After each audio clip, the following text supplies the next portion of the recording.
કીધું લગભગ તો કાલે કીધું નહીં યાર હું ભૂલી ગયો. 2 દાડા પહેલાં પપ્પાએ કીધું. એટલે તો શું કરવાનું? એના કરતાં ફેરથી 11 બાર ભણવા બેહો તો કંઈક વધારે ટકા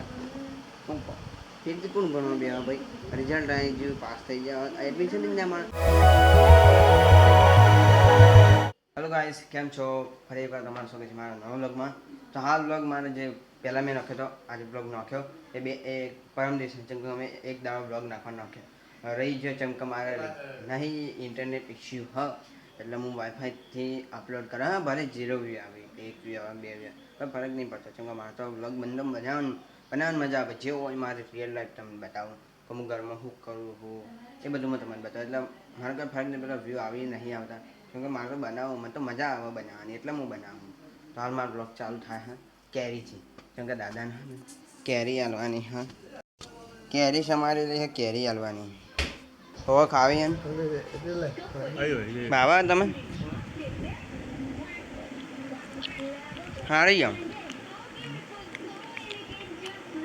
આવડી આવડી મોટી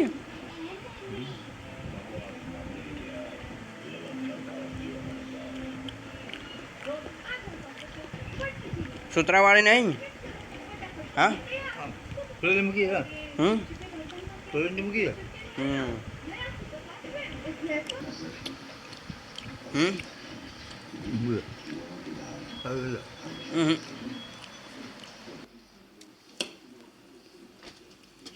મેન દાદા ઢોકંબરીને કેરીઓ ખાધી હા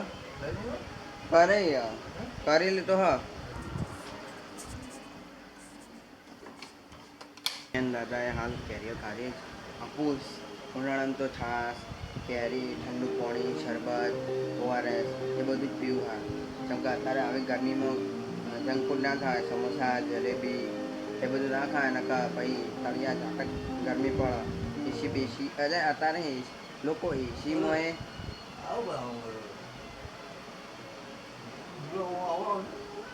અત્યારે લોકો એસીમાં એ નહીં રહી ગયા ત્યાં તો પંખો ચાલુ હોય ને અત્યારે ગરમી તો કેટલી ખબર છાશ પીવી પડે તાણી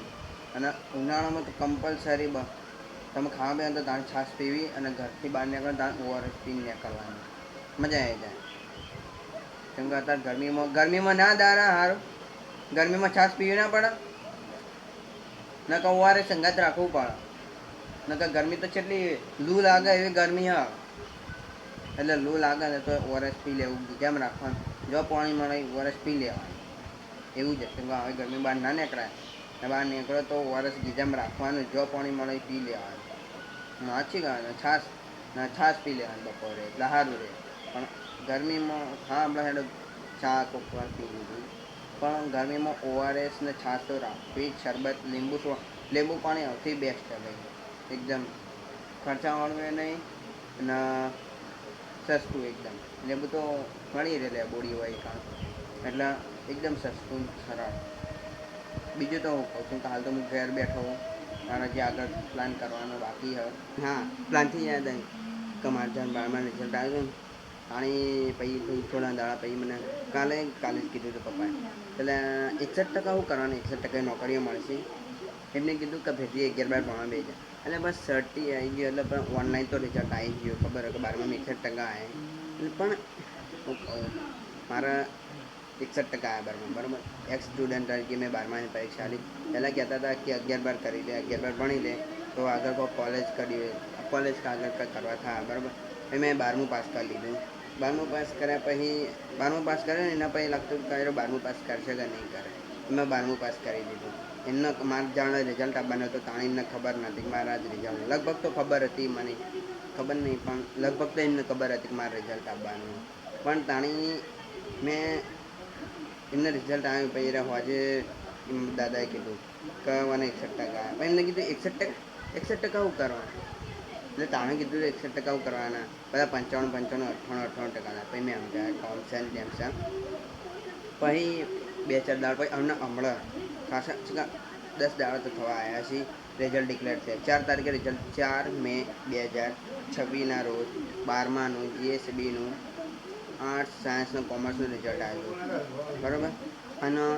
ત્યાં તો મને તો લાગતું કે હઈ એવું થવાનું એ વાત છોડો સાઈડમાં રાખો પણ એટલે પછી 2 દાડા પહેલાં મને પપ્પાએ કાલે જ કીધું, લગભગ તો કાલે કીધું મેં હું ભૂલી ગયો. 2 દાડા પહેલાં પપ્પાએ કીધું એટલે તો શું કરવાનું, એના કરતાં ફેરથી 11 બાર ભણવા બેહો તો કંઈક વધારે ટકા શું કહો, ફેરથી કોણ ભણવા બેહો ભાઈ, રિઝલ્ટ આવી ગયું, પાસ થઈ જાય, એડમિશન જ ના મળે, એના માટે આગળ ભણવું પડે, આગળ 12મા પછી આગળ કોલેજ કરવી પડે, બીજું કંઈક કરવું પડે, આગળ ભણવું પડે. તો 12મા પાસ કર્યા પછી મારે આવું શાંતિ રાખો કે યાર, હું હતા હું કોઈ બનાવતો નહીં. જાણ તો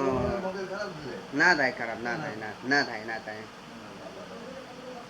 ના થાય, મગજ ખરાબ ના થાય. તો બસ આ બ્લોગમાં તો બસ આટલું હાલ દાદા બોલતા હતા કે બંધ કરી દે, શું કરે હે બેઠો બેઠો. મેં કીધું શાંતિ રાખો, શું કરવું કરવા દો કયા. તો 12મું પાસ કર્યા પછી તો મારા આ બધી હાલત આવી જ છે. 12મા પછી તો મારે આવું હા, તમારે આવું હશે જો તમે 12મા સ્ટુડન્ટ, હમણાં પરીક્ષા પાસ કરી હશે 10માની 12માની પરીક્ષા પાસ, મેઇનલી 12માની, કેમ કે 12મા સ્ટુડન્ટને પછી કોલેજનું હોય, આગળ કોઈક ફ્યુચરનું હોય, કોઈક નોકરીનું હોય, કોઈ બીજું કોઈક ખેતીનું હોય, લગભગ તો 12મા પહેલાં બધા કોલેજ જ કરતા હોય છે. મારે થોડું હેડાડવું પડશે, થોડું મારે હવે શું કરવાનું હોય. તો બસ આ વ્લોગમાં તો હું તમને આટલું જ કહેવા માગતો હતો. જો વ્લોગ પસંદ આવે તો લાઈક કરી દેજો, સબસ્ક્રાઈબ કરી દેજો. મળીએ નવા વ્લોગમાં, ત્યાં સુધી Tata bye bye, thank you so much આટલા સુધી જોવા માટે.